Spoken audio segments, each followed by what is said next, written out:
Yeah, you're on Cape Cod. You can do a little better than that. Good morning, everyone. Thank you. My name is Phil Sisson. I'm the Provost and Vice President of Academic and Student Affairs, not at Cape Cod Community College, but at Middlesex. So those of you from Cape Cod are probably saying, why is he back up at a mic? I used to work here until they built a wall, so I can't get to a mic anymore. I am the current chair of the Chief Academic Officers, and on their behalf, I want to thank all of you for coming out to the Cape today. This is a great opportunity for us all to be together and really celebrate the Pathways work that we're doing. I'm going to do a series of thank yous because I think they're so important and we won't have an opportunity to do that again. So first, I want to thank the Chief Academic Officers and the Council of Presidents, the Community College Executive Office supporting the effort after the Teaching, Learning, and Student Development Conference was canceled to have this event today. It was really important for us to continue to showcase the work that's going on our campuses. So every event has a story. This one certainly has one. We were very well in the throes of planning the Teaching, Learning, and Student Development Conference for academic and student affairs folks, faculty and staff, and of course the no work rule out of respect for that and out of the lack of conference current presentations. That was canceled in the earlier part of the spring. Chief Academic Officer said, well, a lot of our campuses are really engaged in this work. We really ought to continue to do this. So this is April Fool's Day. So for those of you who are sitting here who think you're at the Teaching, Learning, and Student Development Conference, you're not April Fools. You're at the Pathways to Student Success Workshop. So please enjoy yourselves. I want to also thank Davis Jenkins, who was to be the keynote speaker at that event, one of the key researchers at CCRC, whose book, Redesigning America's Community Colleges, there's your first plug, Davis, is available to you today. The bookstore is out selling these books. I'll tell you, I've been to 3 national conferences in the last couple of months. This is the buzz across the country about the work that we are doing here in Massachusetts, so I feel like we're ahead of the game. So get the book and fill in the gaps. Make sure that you get a copy before you leave. I think Davis is going to even sign them for you today, isn't it? He'll probably even say something nice to you about your work if you ask him. I want to thank Cape Cod Community College because we started with this idea, let's have this workshop, let's bring people together. Of course, we had no place to have it, so Cape Cod stepped right up to the plate and offered us their beautiful theater and their beautiful facilities here, so I want to thank them. I have to thank the staff at Middlesex who always does everything I ask them to do within 2 seconds, and it's pretty amazing. The IT staff, the professional development staff, got the website up and a place for you to register and got the program up, so I'm very grateful to my staff for being able to do so quickly. I also want to make sure we thank Sue Miller, who really is the VP of Academic and Student Affairs here at Cape Cod Community College, and you'll get to hear from her in a moment. She's the chair-elect of the Chief Student Affairs Officers, but she led the planning group that brought all the concurrent sessions together today and worked with Davis and made sure that we were all set. So Lori DeBauer and Mary Beth Lavenberg and tons of people from Cape Cod Community College have made this day a success, so thank them. And I want to thank Karen Heineck from North Shore and Gretchen Manning from the Executive Office, and of course Kathleen Kirby from GP STEM. Special thanks to Kathleen Kirby from GP STEM, who's project manager, for jumping in. This is really all the work that we're doing through the Round 4 TAC grant, and of course she jumped right in and said, well, let me sponsor bringing Davis to us, so that has made this more affordable than your Teaching, Learning, and Student Development Conference today, so we thank the GP STEM work for that. I want to thank all of you that are presenting in a concurrent session. We pulled this together very, very quickly. Some of you had originally said you'd like to present at the Teaching, Learning, and Student Development Conference, and we said, great, come on down. We'd love to have you and have you showcase your work. And then some of you were just blatantly co-opted into doing concurrent sessions on the great work that you're doing. But many of you across the 15 community college campuses have work going on in many of these topics of the 15 presentations. So we're hoping that those concurrent presentations are not only presentations, but conversations about the work that is not only happening for the presenters at their campuses, but for the other campuses to chime in and talk about what they're doing. I want to also thank Paul Roberta, who's here today, who's been working with DHE and the Council of Presidents on our transfer pathways work. And of course, there's another event actually happening on this day as well, but Paul's here to really present part of the work in one of the concurrent sessions on transfer pathways. So thank you, Paul, for all of that work.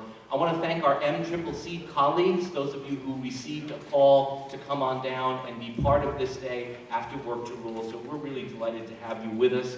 You're the core of the work on all of our campuses. Last but not least, it's my pleasure to introduce the president of this fine institution, John Cox. John Cox came from Maryland. He's a long time ago, 2012, an innovator during a time of real challenge and change. John?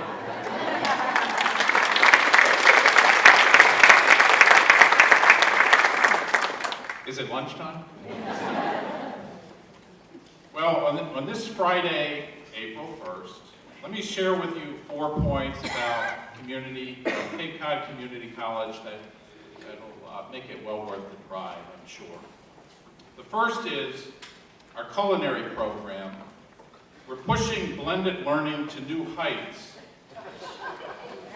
I haven't gotten the punchline. We are pushing our blended learning to new heights as we develop our latest hybrid, the cross between New England clam chowder and Manhattan clam chowder. As we map this out, it looks like a lower calorie, tasteful blend coming together midway between the two chowders. Probably a Worcester chowder. Okay, getting warm here. Second, we're developing a remedial math course for presidential candidates. It is April 1st, right? It's entitled Everyone's a Winner. Multiple pathways to 1,237 delegates to nominate. Third, we flipped the Commonwealth commitment. Our legislators will be doubling the funding for public higher education and will have $25,000 degrees across the board without all the unnecessary complications of trying to describe what it is we're trying to do. And then the final point. We're taking re-engineering the community college a bit further. We're firing up all our 3D printers and printing our science building. Just keep that melted plastic coming along. Anyway, we are delighted to have you here today. Welcome to Cape Cod Community College, and may this be a very eventful day for you. Thank you.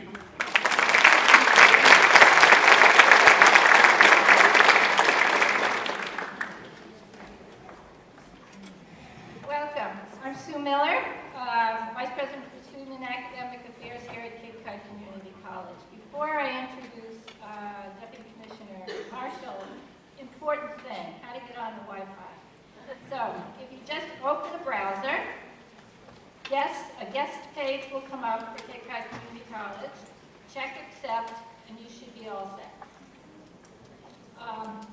It is my pleasure to introduce Dr. Patricia Marshall, Deputy Commissioner of the Massachusetts Department of Higher Education for Academic Affairs and Student Success. And she will bring greetings from Commissioner Carlos Santiago, who has been a bit ill the last few days. Prior to arriving at DHE last fall, Dr. Marshall was the Associate Vice President for Academic Affairs at Worcester State University. She holds a PhD in Hispanic Studies from Brown University. In 2013, the Council for Opportunity in Education invited Dr. Marshall to testify before the U.S. Congressional Trio Caucus in Washington, D.C. to generate support for awareness of the importance of TRIO programs in rural areas. Among her many professional accomplishments, Dr. Marshall helped launch Worcester State's Succeed in 4 Retention and Graduation Initiative, and she is a founding board member of the Mass Ed CO, a statewide network of service sites that works with economically and educationally disadvantaged students. Please join me in welcoming Dr. Patricia Marshall.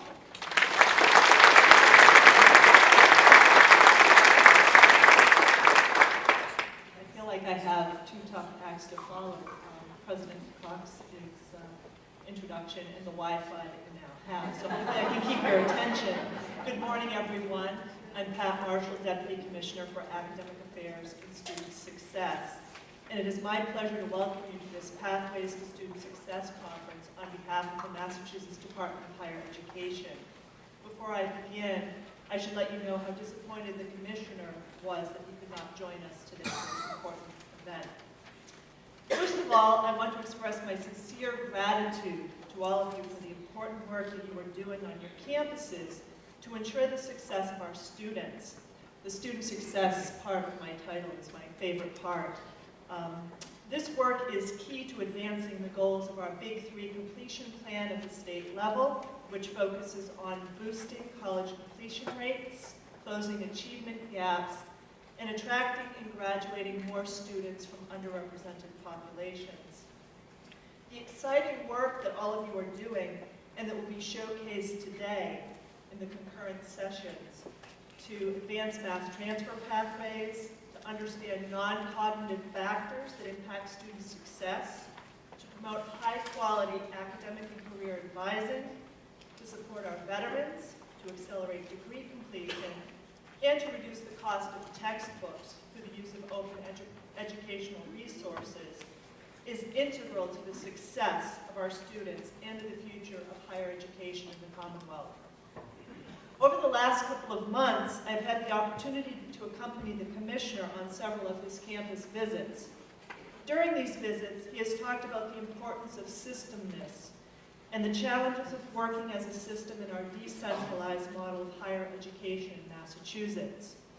However, the content of today's program and the unprecedented levels of collaboration that are occurring around student success initiatives across our system are a clear indication that a shared interest in student success is our burning platform, something that is important to all of us across all three segments of higher education.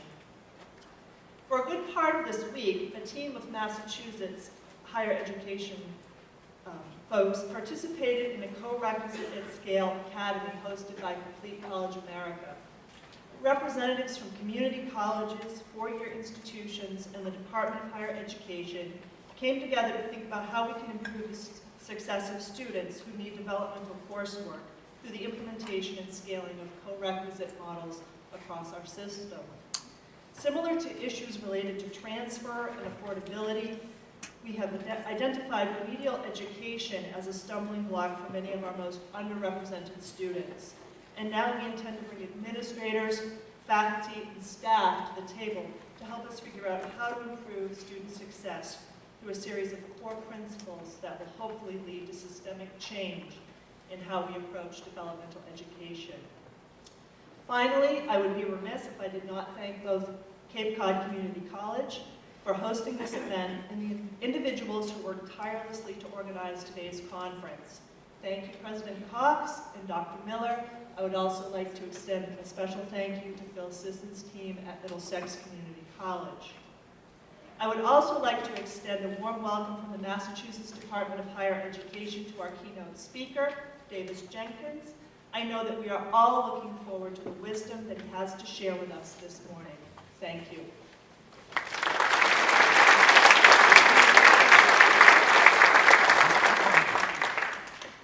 Thank you, Pat. I'm Kathleen Kirby, and I have the honor of introducing our keynote speaker here today. We've been trying to get Davis Jenkins here in Massachusetts to talk about some of these pathways issues for some time. We had hoped to have him as the speaker for our GP STEM think tank kickoff that took place last June. He had other commitments. As Phil mentioned, he was also scheduled to be the keynote speaker for the Teaching and Learning Conference, which unfortunately had to be canceled. But Phil and Sue and the other chief academic officers had the foresight and the insight to say, hey, we've got him scheduled, let's have an event. So here we are today, and I just wanted to say, we can see the commitment of all of you to this work in the fact that there are, just in a few short weeks of registration and pulling together a program, almost 250 people are registered to be here today to talk about guided pathways. And that is really impressive, so I commend you for your commitment to this work as well. Davis is here to speak about a subject that is near and dear to the hearts of all of us, and that is student success. about how to get students to meaningful credentials in a shorter time, with less money, so that they can get on to leading the lives that they aspire to lead. Davis is a national leader, if not the national leader, along with his colleagues at Community College Research Center at Columbia University on this subject matter. He has, as Phil mentioned, and as you'll be able to see out in the lobby, recently published a book called Redesigning America's Community Colleges, A Clear Path to Student Success. He works with colleges and states to find ways to improve educational and employment outcomes for students, particularly those from disadvantaged backgrounds. His thinking and research have informed the development and spread of innovative approaches to improving student outcomes, including career pathways, adult technical bridge programs such as Washington State's IBEST, and guided pathways to success, which we're all familiar with through our partnership with Complete College America. Now, I also like to say something that you can't read in the bio. That's on the website, and that was on the registration. So just so you know, just between all of us, Davis lived in Cambridge for 4 years in the 80s, so he has a personal relationship with Massachusetts. His brother lives in Andover, and his girlfriend Tracy, who is here in the audience with us today, is a graduate of our own Bunker Hill Community College. So please join me in welcoming Dr. Davis.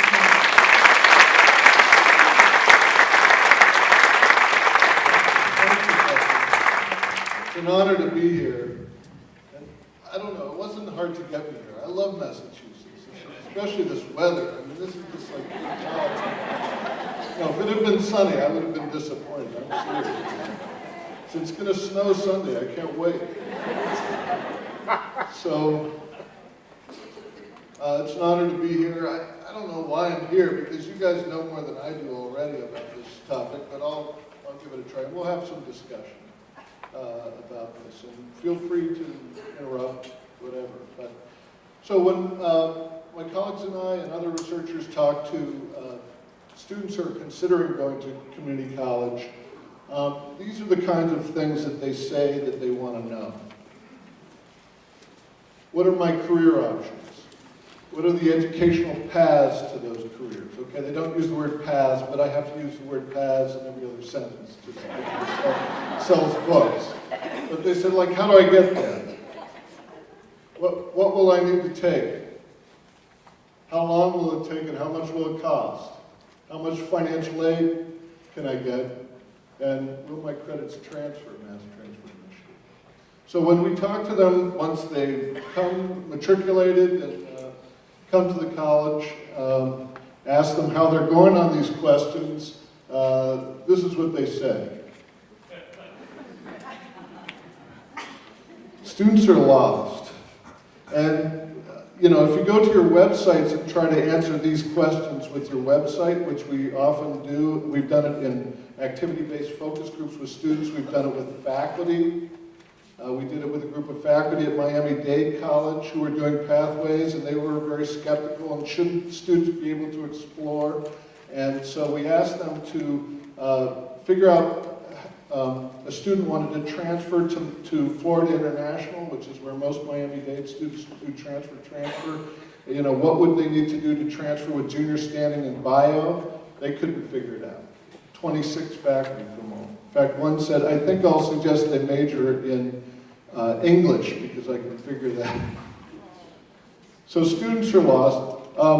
Most students come, now students in your career programs generally know what they want to do. They tend to be older students, they're there, they're ready to roll. They want to know, how do I get out? And so we talk about that in a minute, but most students, younger students in particular, come thinking they want a bachelor's degree. They don't know what that is, they don't know anything about how to get there, but they want a bachelor's degree, and so they come to talk to the advisor at orientation, and they got about 15 minutes to schedule their classes, and the advisor says, well, you want a bachelor's degree, you don't really know what you want to major in, so, you know, you should get your gen eds out of the way. And here they are.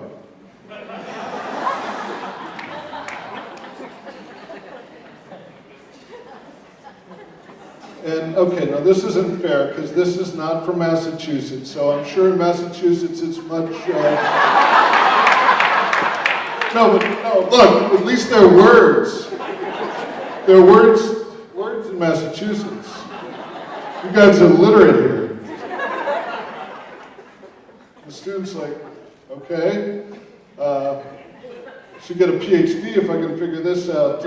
Oh, and by the way, based on this assessment, that even by the test maker's shoddy standards and by CCRC's research suggests is really not an accurate placement instrument. In fact, it's high rates of, as my colleague Judy Scott Clayton shown, high rates of underplacement, that is, placed in remedial students who could have done well in college level. We're going to make you take the two courses you liked least in high school, algebra and writing. And so this is work my colleague Tom Bailey did a long time ago that really, you know, of 63,000 students who started 3 levels below in math, 11% end up taking the gatekeeper course. Now it's better in English, but still less than a third even take the gatekeeper course. So essentially we're saying to students, you know, it's going to be several terms before you're going to be able to read Dante's Inferno, but you're going to be able to experience the circles of hell right away. That's harsh, I know. You guys are in mass, you can take this. So, and this is so despite the fact, co-requisite was mentioned, that we're seeing across the country, this is from the Mathways, really big success in taking a different approach, where, especially with respect to math, we align the math to the student's program of study. Of course, we have to figure out what that is. We integrate the teaching of academic support into the college level course, or at least connect it closely. And we integrate what we know about teaching and learning, like in math, productive persistence is a methodology well established in the cognitive science literature. Math is hard. Math is hard, and so you're going to struggle, but part of you know, doing well is learning how to struggle productively. So we're beginning to see across the country, you may have seen this from in 2014, Tennessee implemented a large-scale pilot of co-requisite. This is math. The blue is the rate at which students passed by ACT score, took and passed college level math in 1 year, one full 3-semester year. The green is the success rate under the co-requisite. And yes, there is a correlation, but even so, even at the lowest level 14, more than a third students took and passed in 1 term college level math. And similarly in English, we got even better results. Almost 3/4 of students took and passed. So this last fall, 2015, Tennessee implemented at scale this co-requisite. Essentially all students going into college level courses with academic support. That's the big thing. And on Monday or Tuesday, my colleagues and I are coming out with a study.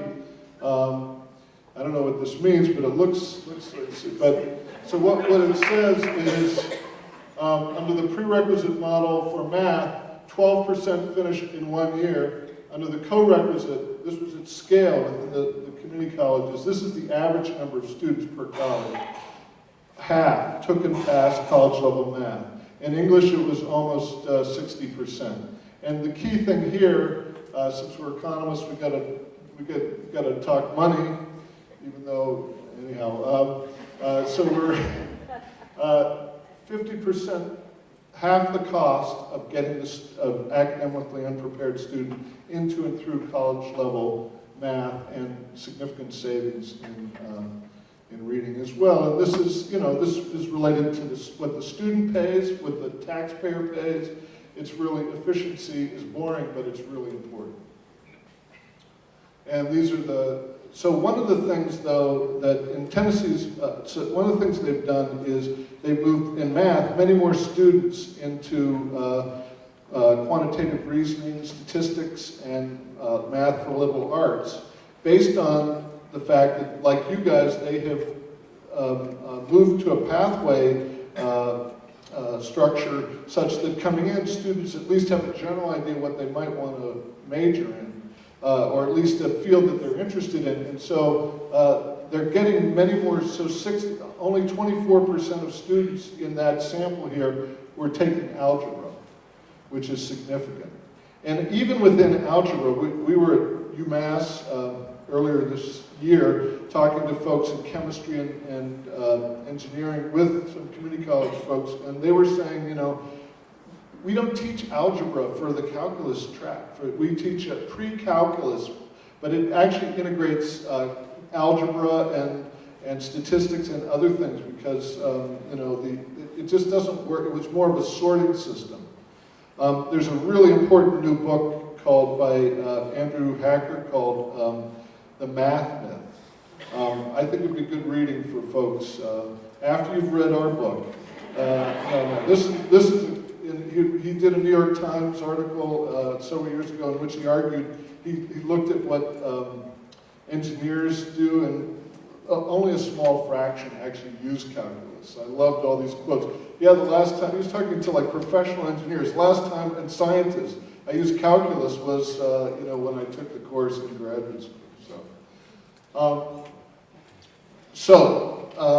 but through this sort of gauntlet, we lose, in most colleges, 40 to 50% of the students in a couple terms.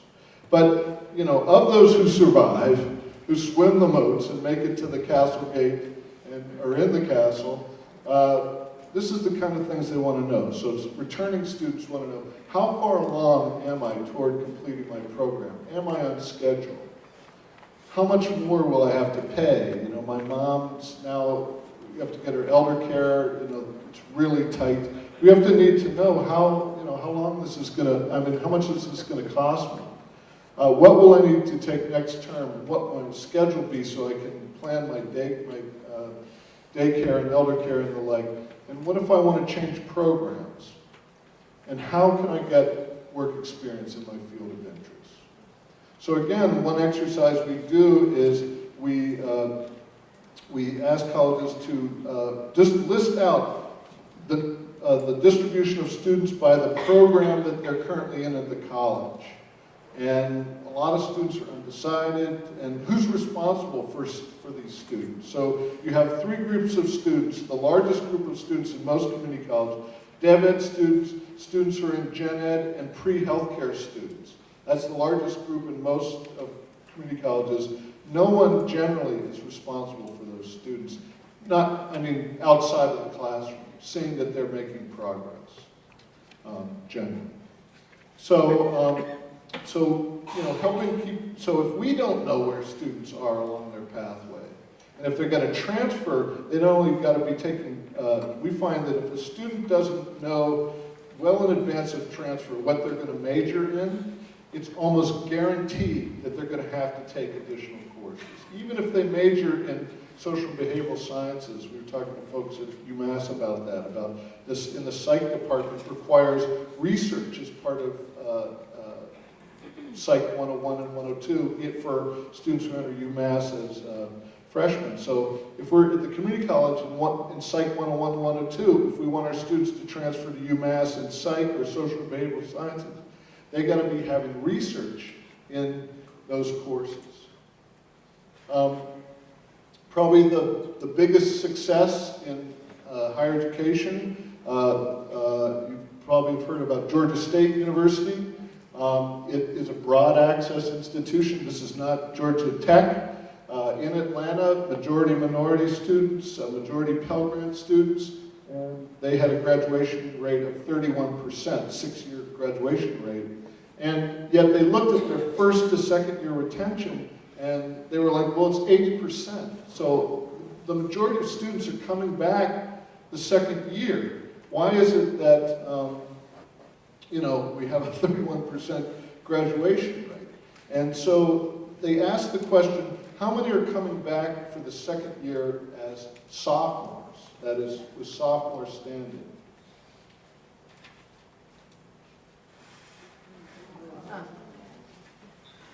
So this was a key indicator for them, not just getting students to come back. And by the way, when we look at community college rates over time for systems or for individual colleges, we see this too. We see, you know, fairly high rates of retention, but the question is, are they coming back as sophomores? Are they coming back as second-year standing? So Georgia State, and there's a good Ithaca, which is a group, put out a good case study on them, and on how, among many other things, they worked to make sure that students were on path, okay?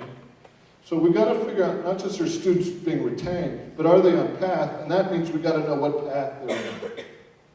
So another nerdy thing, again, I don't know what it means, but it looks good. So this is another paper we're coming out with that you probably won't want to read already, in which we're looking at momentum. And we use data from Tennessee to compare outcomes over time for students who started with 15 credits versus 12 credits, okay? And the results are really astounding. These are people who started out with what we call momentum, 15 credits, and it could be Dev Ed credits in the first term. But just those one course more, astoundingly greater, very significantly greater accumulation of credits over time, that this, you know, starting out as 15, having that momentum. And then again, when we look at the numbers, we, after 5 years, a quarter versus almost 10 percentage points or 7 percentage points more, higher graduation rate, more tuition and fees for the college because students are retained, but much lower cost per degree. And again, students and their families aren't just looking at, and I think, you know, this free community college thing, it's important, and I think it's really good for community colleges in some way, but ultimately the question is, we don't just need free community college, we need community college that's affordable. And we need affordable degrees. And so we look a lot at what's the tuition and fees and what's the expenditure, which is the student and taxpayer investment per degree. Not just what it takes, is it affordable to attend? How much does it take to get that sheepskin? So this research led us to, we've been involved with reform movements, Achieving the Dream, and other completion by design, you know, for a long time. In some cases working with colleges in Massachusetts and throughout the country. And we asked ourselves the question, why is it we and other researchers and colleges find that these efforts have led to relatively small gains for students, and we're not seeing movement in the need overall?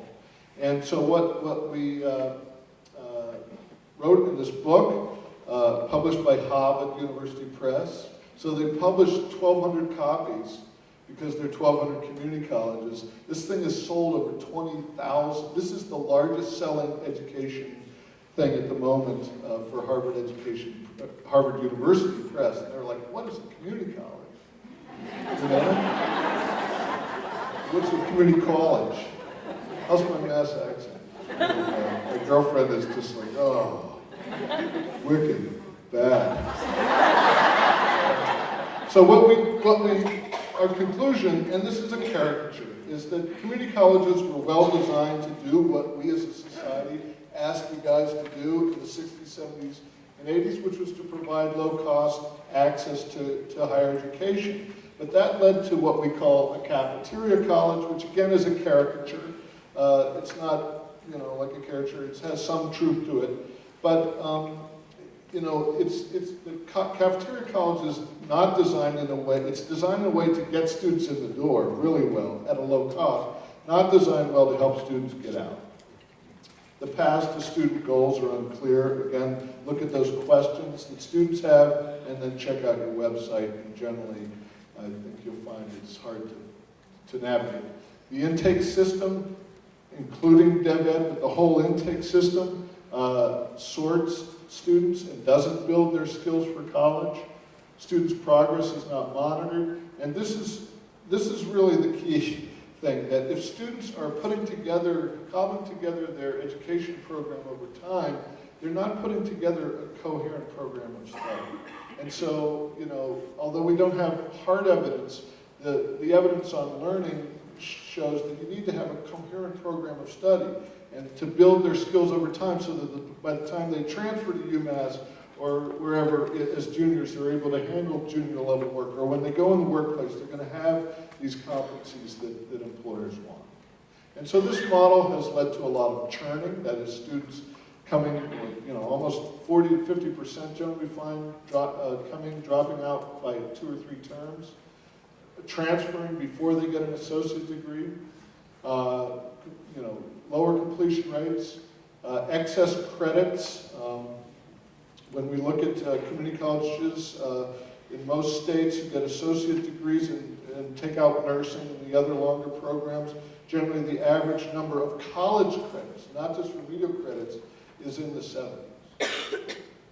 Time to degree, which is really key, and that study that I showed you really shows that getting momentum and getting out not only increases your chances of completing, because life intervenes, but it really also affects the cost. And then it affects, really fundamentally, students' building of skills across the curriculum.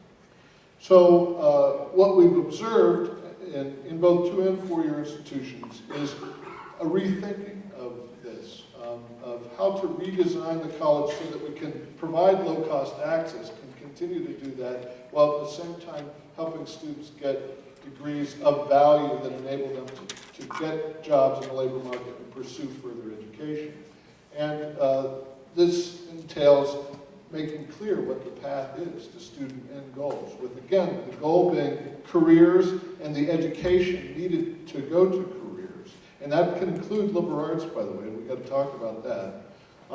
Intake redesigned, not as a sorting system, but as an on-ramp to a program of study, with the goal of helping students choose at least a broad area to explore and helping them get into that, which means they got to pass the gatekeeper courses. So if they're interested in business, they got to pass the right math, Econ 101, Accounting 101, Management 101. Obviously interested in nursing, they got to pass you know, Anatomy and Physiology, Bio 101. So it's an on-ramp. Students' progress is closely tracked along their path, and when they stumble or falter, if they're getting a B- in biology and they want to get into a nursing program, we got to intervene because you know, B- is not a bad grade in bio, but it ain't going to get you into the nursing program, and we have to have that hard conversation with the student of, look, there's lots of things you can do and ways to get a college degree that don't involve nursing. Not everyone has to be a nurse to get a middle-class paying job. And very importantly, the learning outcomes are assessed not just within courses, but across programs.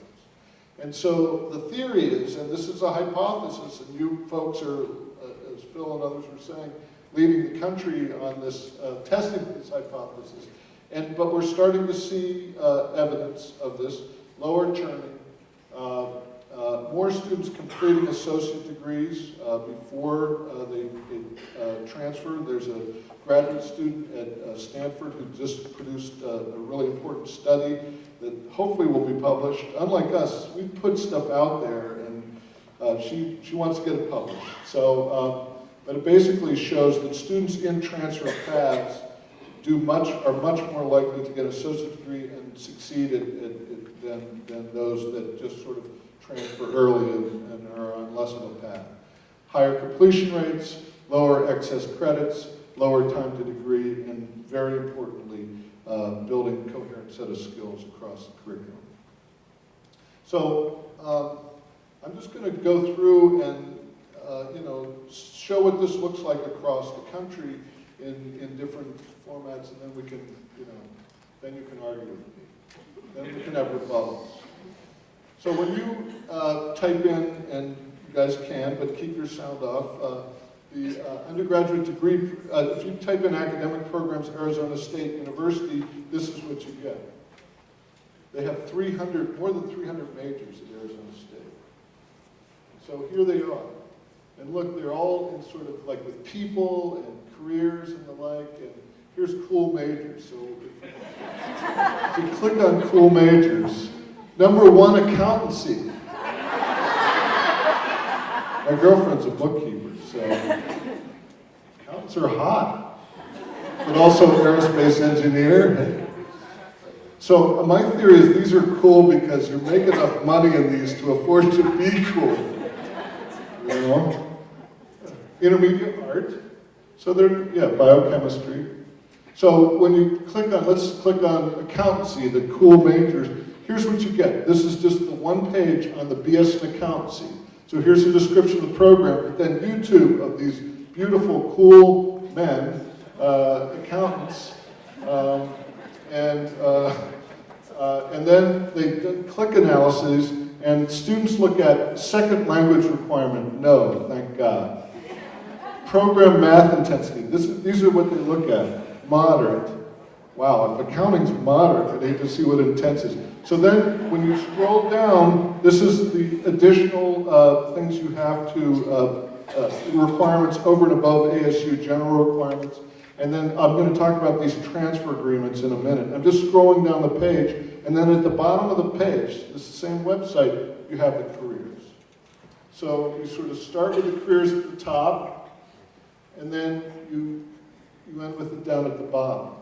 So careers are sort of front and center because, you know, students don't know anything about accountancy except that they're cool. And so you can drill down and, you know, get information about the cool accountancy kind of jobs. And I'll show you some examples where folks are using YouTubes and other cooler stuff than this, but I guess if you want to attract accountants, this appeals to them. But then at the top of the same page, you have a major map.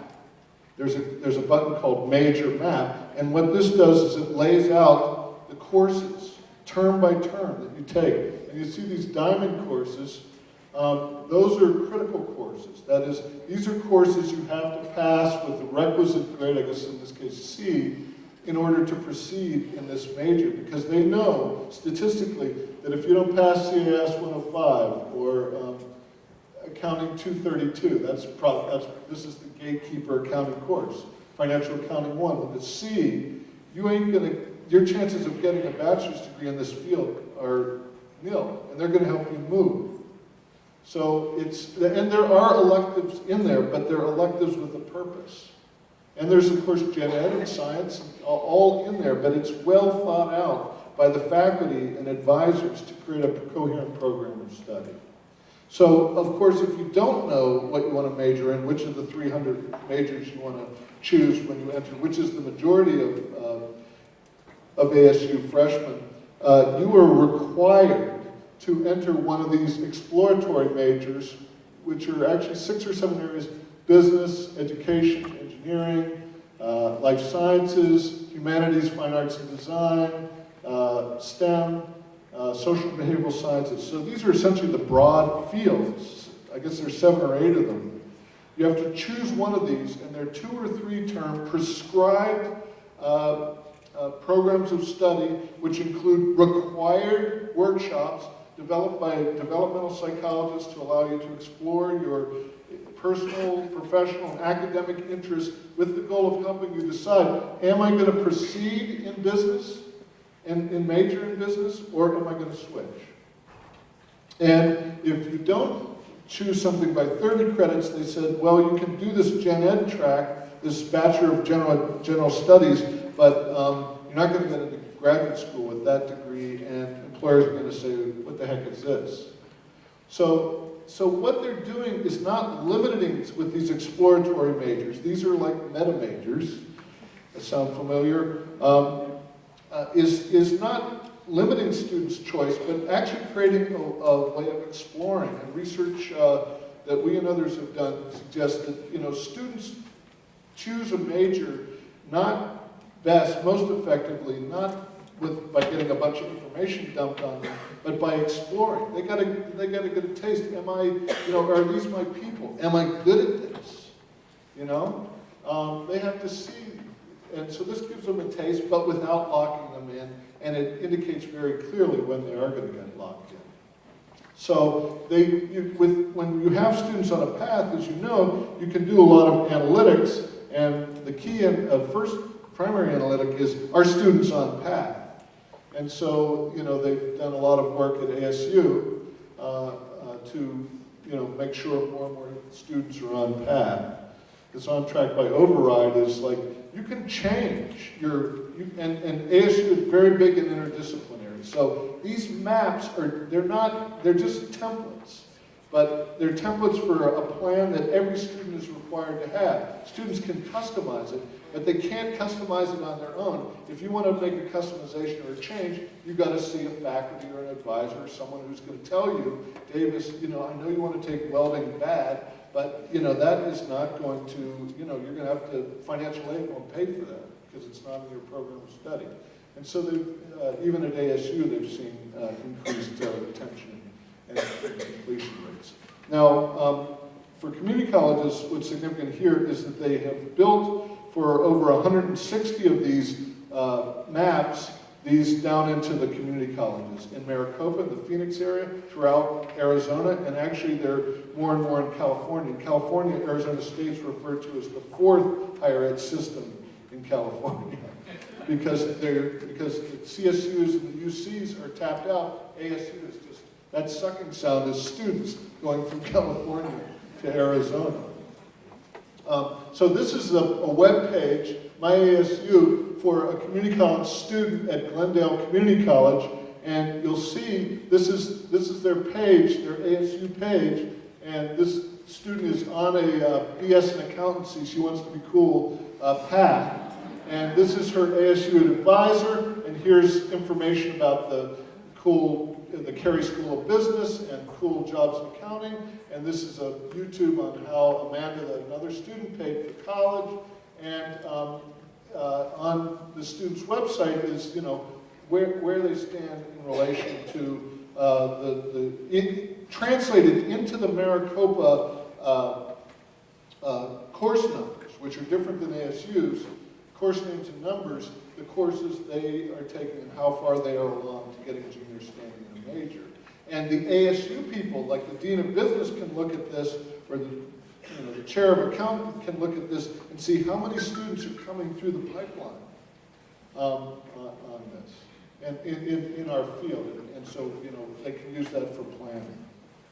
So this past fall, they're pushing this even further down into the high schools. And this is an app, and again, you can use this, but use your headphones. Look up ASU Me3. Don't do it now unless you're really bored, but this is cool because it runs you, this is cool. If I say it's cool, it's not cool, but I find it cool, okay?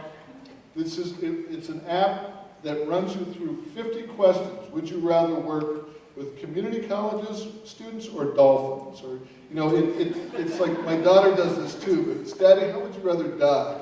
Eaten by ants with honey all over you, or it's horrible questions. But after these questions, it gives you three, you'll see, it gives you 3 career choices, and under those 3 majors.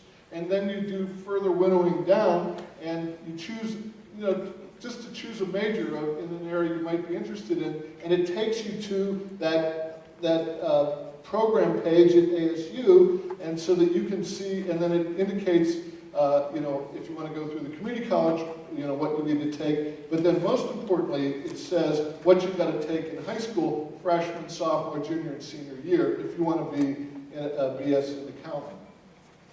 Okay? And so it gets students to, they're not picking their majors. It's getting students to start this exploratory process, which research suggests is the best way to help students find what they want. And the other thing then is that no one talks about this really, but I think, there are two, it's sort of simple. People succeed in college by engagement with people. And people get jobs and move ahead through networks. So all this seems sort of bureaucratic, but really what this is trying to do, using technology and structure, is to maximize with limited resources the contact that students have with faculty, advisors, and beginning to do this exploration that is going to lead them to network. to network with other students, to get into that 200 level course, not get bogged down, that 200 level course where the faculty says, you know, I know someone, you're good at this marketing thing, you should go talk to my friend, she's a professor of business over at the university, or I have a friend who has an internship that you should apply to. That's ultimately what we're talking about here in these pathways. So, just a few more examples. Broward College in Fort Lauderdale. It's a big college, 5,000 students. Their students were all over the place. Didn't know where they were. Florida's implemented performance funding with excess credits being one of the big things. Their students who were graduating were getting lots of excess credits. So they organized all their programs into this octagon, which, this is in their catalog. So it's all of their programs in 8 meta-major focus areas. So this is science, technology, engineering. These are the majors, and these are example jobs with medium rate earnings for Broward County. Okay? So then if you click down on, say, business, you get all of their business programs. And this is really key. Bachelor's programs that they offer in Florida, as you know, the community colleges offer bachelor's degrees, as well as transfer options. And associate degrees, certificate programs, and certifications. Most students don't know what these things are, certificate programs and certifications, and we all offer them at community colleges, but you know, they sort of get buried unless you know to get to a CTE program. So what you can do, and this is the path, a map for a particular program, is you can embed courses that lead to industry certifications and certificates, and you can let the student know, you know, you just took these courses, and you can qualify for an industry certification that qualifies you to get this job, these kinds of jobs, but you're this far away from getting an associate degree, so don't quit. You know, you can get that part-time job. The associate degree is this far away from you, and you can get these kinds of jobs with that. So it really enables us to make the path much more clear to students and show the relationship to jobs, which is a big focus of what they're working to do at Broward. Similarly, at St. Petersburg College, and Florida, as part of their optional DevEd law, which was maybe the downside, mandated that students, by the time they get to 30 credits, have to choose a meta major. And so they have moved toward developing pathways to meta majors. St. Petersburg puts their courses in a sequential stack for a program, because community college students, as you know, they come in with dual credits, they come in with lots of stuff, and so the idea, and so they found that putting them semester by semester like ASU did, like the university, doesn't work as well. So the stack, and the goal is to get things out of the stack for the student, winnow down the stack, but still, maintaining the coherence, the suggested order. And here are their academic pathways. These are their meta majors. I've suggested that they use pictures because this is not as evocative, but this is cool. I like their thing about academic pathways. You guys are pathways nuts will like this little drawing there. They're really big on this thing. It's on St. Petersburg College Academic Pathways site. So this is one of their maps for Computer Networking Associate Science, and you can see, here are the embedded certificates along the way. And I'd suggest, if you're working in your college isn't yet, I know a lot of you are, really struggling with the mapping, they do a great webinar. They'll do it for free. You can tell them I told you. Get it for free. Jesse Coraggio and Sabrina Crawford on on the process by which they did this. And it was a real learning experience. They brought together faculty who'd never talked before, Gen Ed faculty, CTE faculty. They brought in employers, universities, and it really proved to be, and that's what I say to people, even if you don't want to go down this pathways path,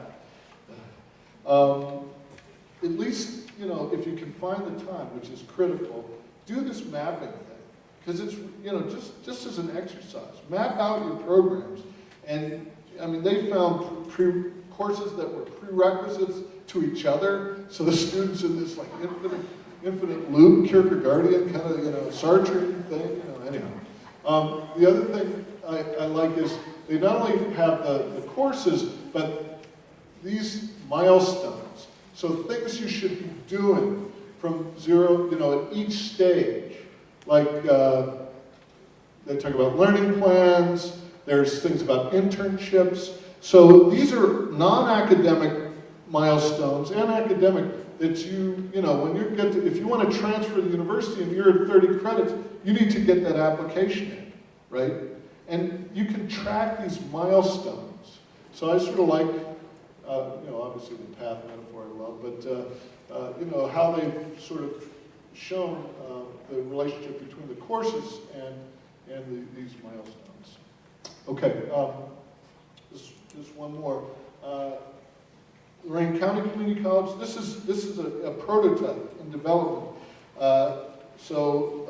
Ohio also implemented performance funding with excess credits being big on the list, and they found that their college leads or lags the state in excess credits, close to 80 credits for students with associate degrees.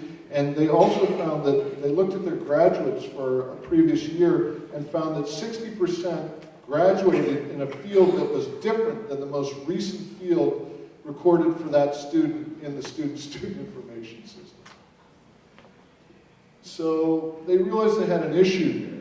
So they, I think, borrowed on ASU, but I think more importantly, worked with the Northeast Ohio economic development folks and employers to map out the you know, the major occupational growth areas in Northeast Ohio.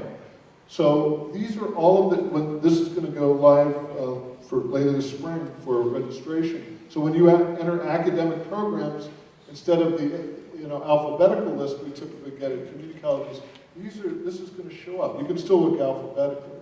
So you'll be able to drill down. So if we drill down in healthcare, you'll see all of their healthcare programs.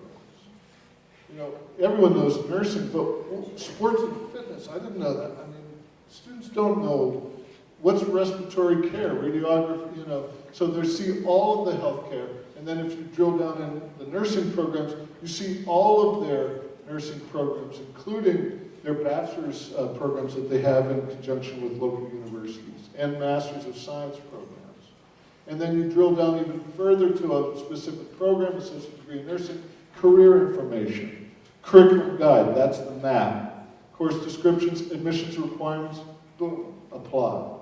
And they're going to put in videos of students, you know, saying, I did this associate degree in nursing, this is how long it took, this is what I'm doing, this is what you should form a study group for anatomy and physiology, that's going to be the key to your succeeding in this, you know, really personalizing. There's a lot you can do with this kind of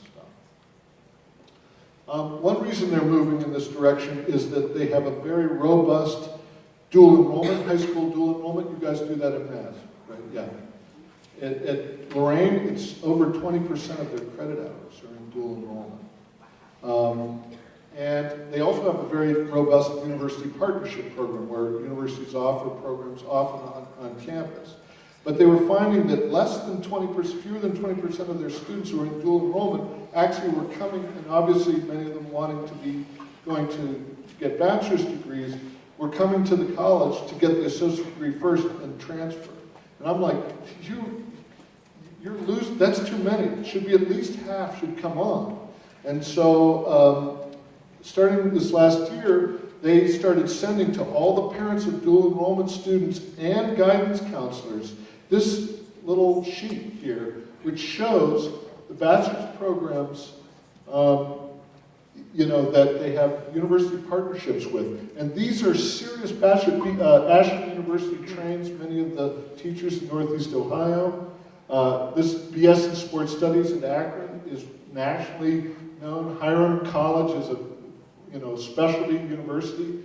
And what this says is, if you want a BS in Education from Ashland, you can go there directly and pay $160 grand, or you can apply your dual enrollment credits to a pre-education pathway at Lorraine and take courses from Ashland, get that same Bachelor of Science for 80% less.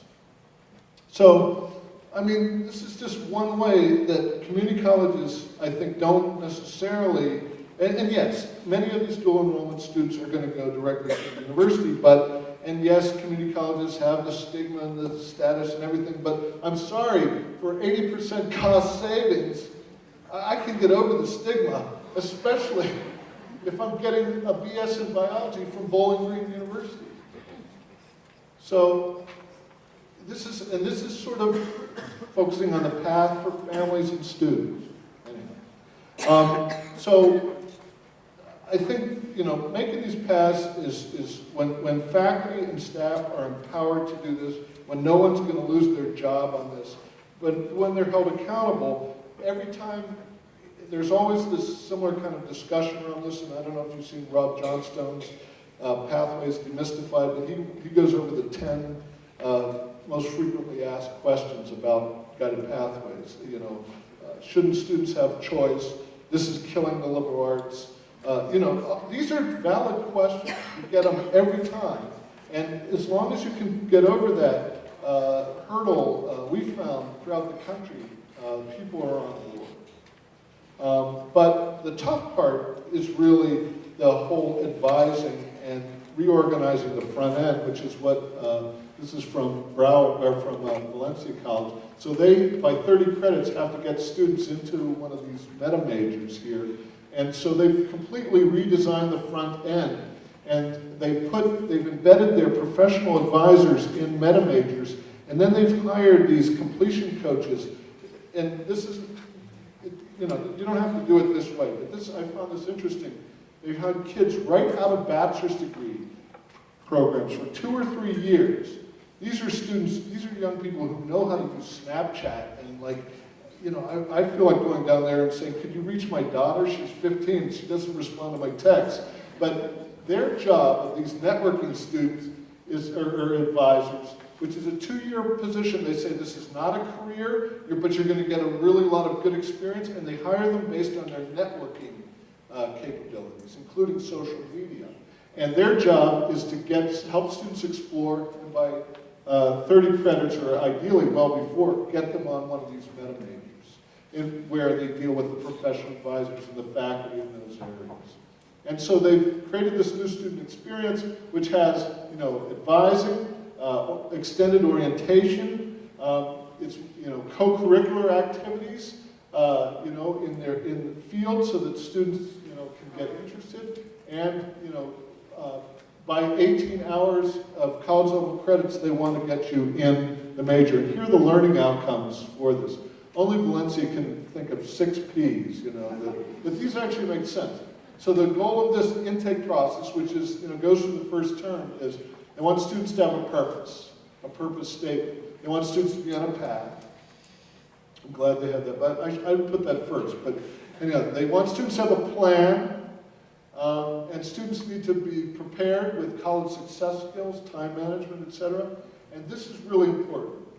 And this is what I was getting on with engagement. And Valencia is a huge place, 80,000 students. But this is key. Students will demonstrate it, and they'll have connection with other students, ideally with faculty and with advisors, and they'll know where to get help when they need it. So this is really a movement. The Bay State here is in the lead. These are states that are currently undertaking pathways. These are states we're working with CCA, with 2- and 4-year institutions. You've got your Masses to TAC grant, different states. New Hampshire's, those granted state folks are moving on this too, self-funding it. These are states where you have colleges that are involved in the AACC Pathways Initiative and IPASS. So this is really, you know, moving throughout the country. we're starting to see success. I was recently in Tennessee and Volunteer State University. They've seen their FTE grow in proportion to their head count. So in other words, students are being retained. And they're seeing many, many more students take 15 credits instead of 12 to start. And of course, many students are part-time, but they've made a clear, they've set this up, the whole intake process, so that if a student wants to attend part-time, they say, okay, this is the entire program. If you attend at this, part-time, if you take only, 2 or 3 courses, this is the century in which you're going to get your degree. And rising sea levels from that, so maybe oceanography. But so the student, some students have to attend part-time, but they got to know the implications of that. And they're saying, I was just talking to the advisor who was yesterday in Arkansas, who was with me from Volunteer State, and he was saying, many students are changing their mind and saying, oh, I didn't realize that if I only take 12 credits, I can't complete it in 2 years. So basically, people are taking lots of different approaches to this, and we're learning from this. It's an exciting time, but basically, there are 4 basic things that folks are doing. They're more clearly mapping the pathway to student end goals. They're helping students get on a path, and this, I think, is in some ways the most challenging because it really requires, this is where resources are needed. Most people who are doing this are hiring advisors or completion coaches, and trust me, in this economic environment, I know how difficult that is. Jackson College in Michigan, which is in no better financial shape than Massachusetts, decided to raise tuition because they're hiring more completion coaches, but they're reorganizing advising. They're not just doing it the same old way. Keeping students on the path, and I know some of you guys saw in the breakout sessions, there's some innovative work going on here on tracking students along the path. And then in some ways I think this is the next frontier, but I think we're starting to see folks, once you have these pathways mapped out, it better enables faculty, from across disciplines and with university partners and with K-12 teachers to talk about what are the essential skills for this program. Where are students learning these in this program, and how are they being assessed, and how can we document them? And we're seeing the emergence of, in K-12, but also in community colleges, LaGuardia Community College, student portfolios, so that the student, me, will have not just a transcript, but a portfolio that I'll be able to take with me to a senior institution or to an employer. So we're getting to really the point where we're going to be able to track and assess competencies. So just let me mention, and then we can sort of open it up, but in your packet, we developed this Guided Pathways Scale Adoption Initiatives piece, and I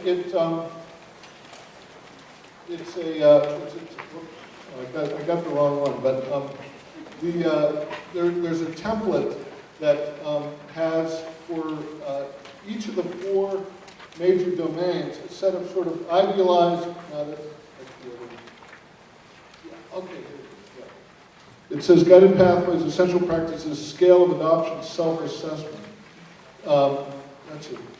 That's going to be an acronym or something. So it's got a scale on the top and the first page, a 5-point scale on how far along you are toward adopting each of these practices to the scale. And for each of these 4 domains, it has some idealized practices, like under mapping pathways. Programs are clearly mapped out for students, or under helping students enter a pathway.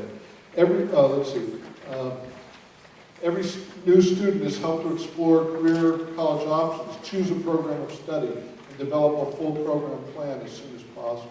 And sort of where this is useful, and you can sort of work as teams over lunch if you want, or when you go back to your college, on seeing where we stand on these idealized practices. And trust me, working with the OCC colleges, and they're just beginning, you know, many students, many are sort of, most colleges now are at the not systematic phase.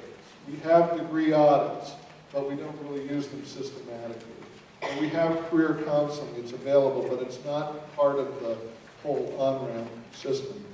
But increasingly people are planning to scale, and then here in Massachusetts, people are, you know, scaling in progress.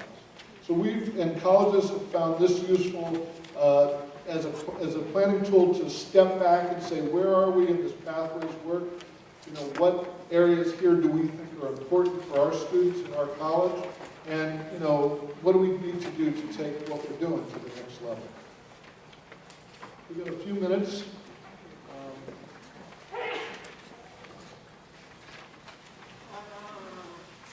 Comments from both, that was good. That's a mass welcome.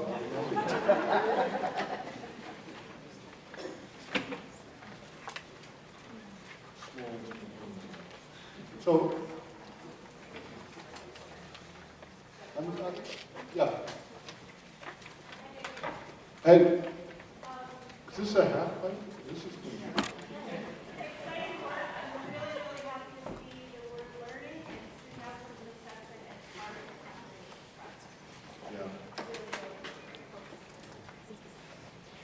I think it's getting lost, but it's the most critical piece. And actually, in some ways it's getting lost, but where people are doing this well, and like I said, where faculty and advisors are empowered and given the time, which is the hardest thing, I think, in terms of, you know, because you guys are teaching 5 courses, advisors have, you know, 800 students or whatever. But we're get together to sit back and talk about the learning students need, including and especially liberal arts and the general education piece, which, you know, I've sort of pilloried in some way, but even if all you cared about was employment, which we don't, we're not here just to turn out people for jobs, but even if that's, the research shows that these liberal arts skills are what ultimately advances students in their careers. We know that. But is that laundry list of courses that we call Gen Ed a liberal arts education? And if we're honest, or at least we've got to examine that. So the point is, I think where we've seen this work best is where the faculty are allowed, in this framework of, it sounds bureaucratic, of pathways and maps and blah, blah, blah, to talk about, not just in my course, but across a program, whether it be a career program, liberal arts, social, I don't care, you know, how are we building skills across the program? And these conversations, when people are empowered, and this isn't rammed down their throat, are really empowering. And I think this is going to be the next level. Because if you have all this stuff without the learning, you've got nothing.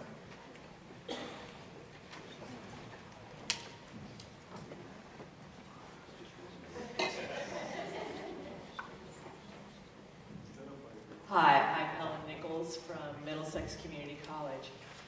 I happened to be on Valencia College's website yesterday and was looking at their programs and their maps, and there was some language there that is a little bit different from how I have been talking about our programs at the community college, and that is they were talking about their programs in terms of prerequisites for upper division work at the university. And that terminology was coming through. That take these courses, if you want to be a psychology major, take your general education. We'll recommend what math, perhaps, is appropriate for that path.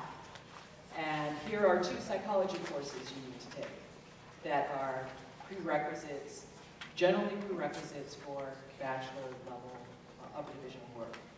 Is that something that you're seeing being adopted in other places?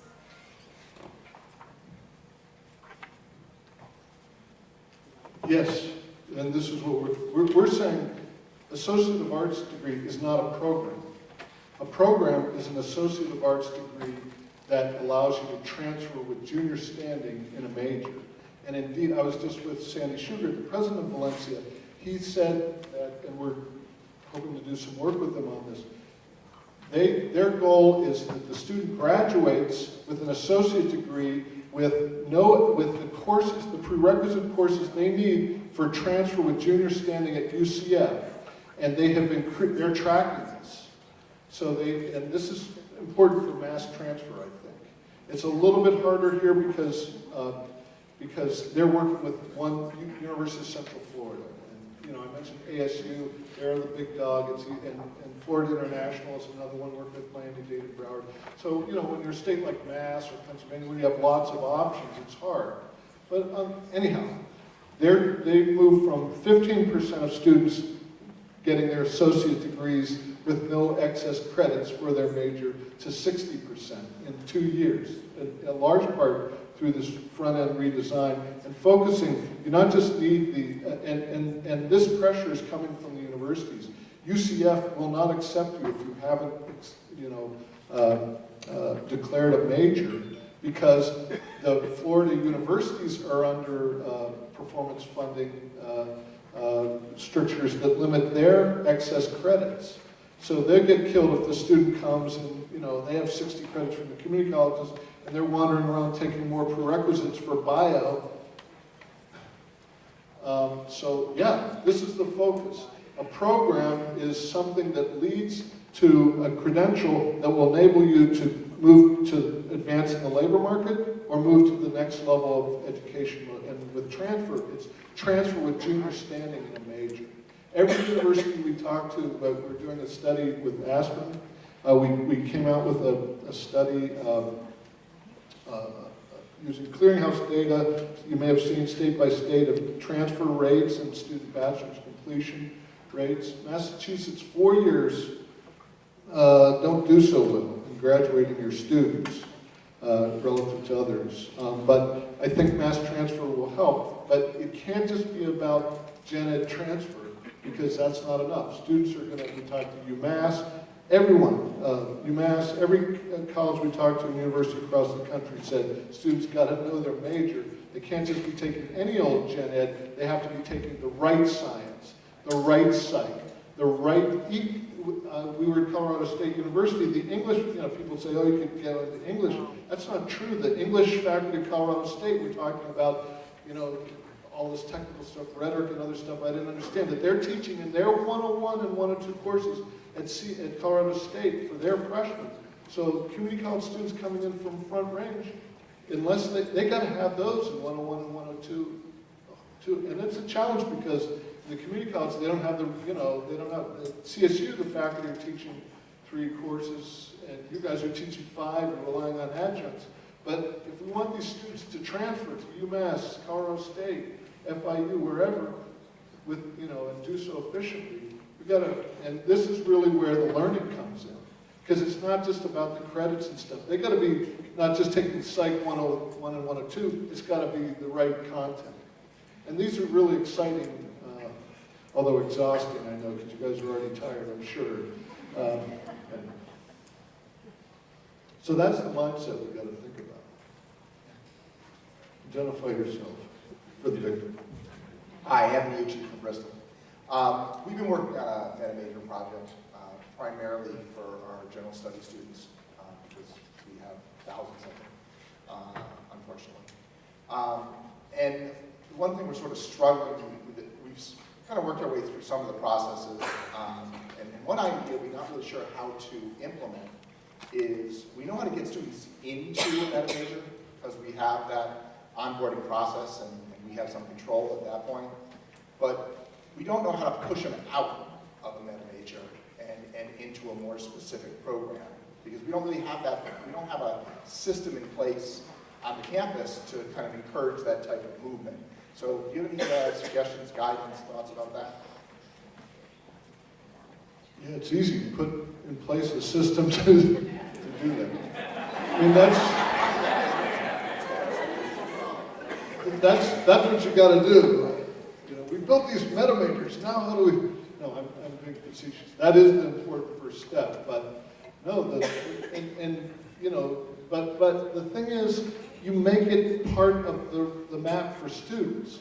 At this point, like ASU does, and that's what Valencia does, and essentially by, I thought it was 30 credits, but maybe by 18, I guess they're saying, you've got to choose a meta major, and then by 30 credits, that's right, you have to choose a major if you want to transfer, so that you have at least 30 credits to get those prereqs.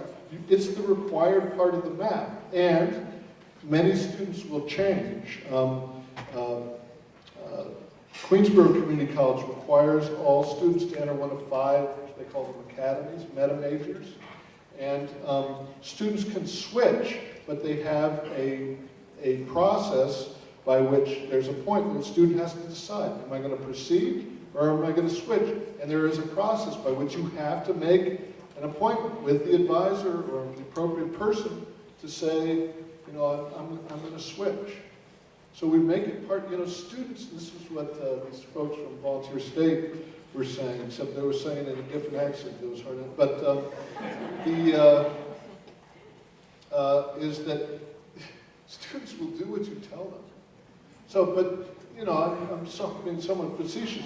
These are where key policy questions have to, because oftentimes these are hard conversations for students. They've got to decide, They've got to get out of the parents' basement, and your parents are cheering for you. And or they're not going to be a nurse. They got a B- in bio. That's not a bad grade. It's a hard course, but you ain't going to get into Bristol's nursing program with a B- in bio. But there's lots you can do. So rather than let that student beat their head against the wall, and too often they blame themselves. We got to have a policy in place, and that's got to be part of the meta major map. Is that feasible? I mean, it seems like the meta majors were the first hard step. Yeah. Initiatives like this work best if they're built on a system you already have in place that is successful. And so we have that system in place for a lot of things, but we've never encouraged students to change major. We've actually discouraged students from changing majors. So the process is, it's like complicated, but it's not, there's nothing built in to do that. So I was curious to see, how does Valencia do it? How do some of these schools that handle thousands and thousands of students, how do they come up with an efficient process? Actually, get your registrar involved from the start. Do not figure this all out and then dump it on him or her. I mean, registrars, I'm going to speak to the NACRO conference. I'm so excited. This is the registrars conference. Are there registrars here? Okay. Who's running your college? Acro. So, registrar, their conferences are wild. Forget about, that's what I've heard. I've been told. Is that true? I'm sure. Okay, yes, that's a yes. What happens in Acro stays in Acro. Anyhow, okay, so we got a break for, I'll be around. I'm going to be coming to some of you, I can't decide, some of these breakouts, and I'm going to be around, and I'll turn it over to Phil for more thank yous. Let's thank David for his cooperative remarks.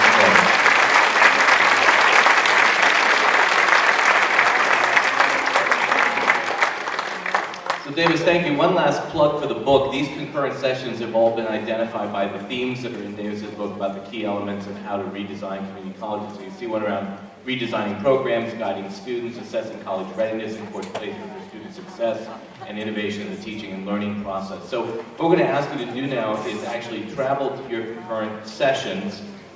You will have not made a decision before. Perhaps your academic or your student affairs leader has assigned you to go to something, but if you go in and you see a lot of colleagues from your institution, that's probably a sign you should pick something else so that you can have some good conversation at your team time at lunch.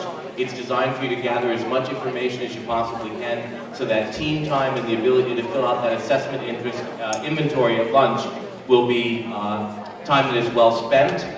We expect you to spend about an hour and a half in those sessions, so remember, the presenters are there to present briefly on what's happening in their own institutions, But at the same time, if you're coming to a concurrent session and things are happening at your campus, and stand up, raise your hand, tell people about what you're doing in some of this Pathways work, and add to the presentation.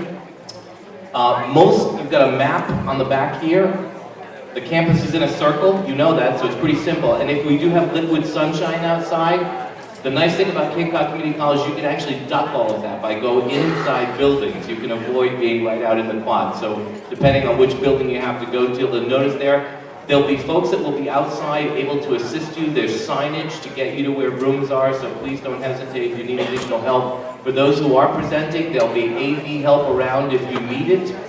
Please wrap those sessions up by about 5 minutes at 1 o'clock. And then at that point, if you would head over to the cafeteria so that and you're going to sit by teams in your institutions to discuss what you've learned and the assessment instrument, and we're going to bring you all back together for a few minutes to talk about that assessment instrument and to actually pass out to you also a most recent information from some statewide initiatives that are going to happen around co-requisite remediation.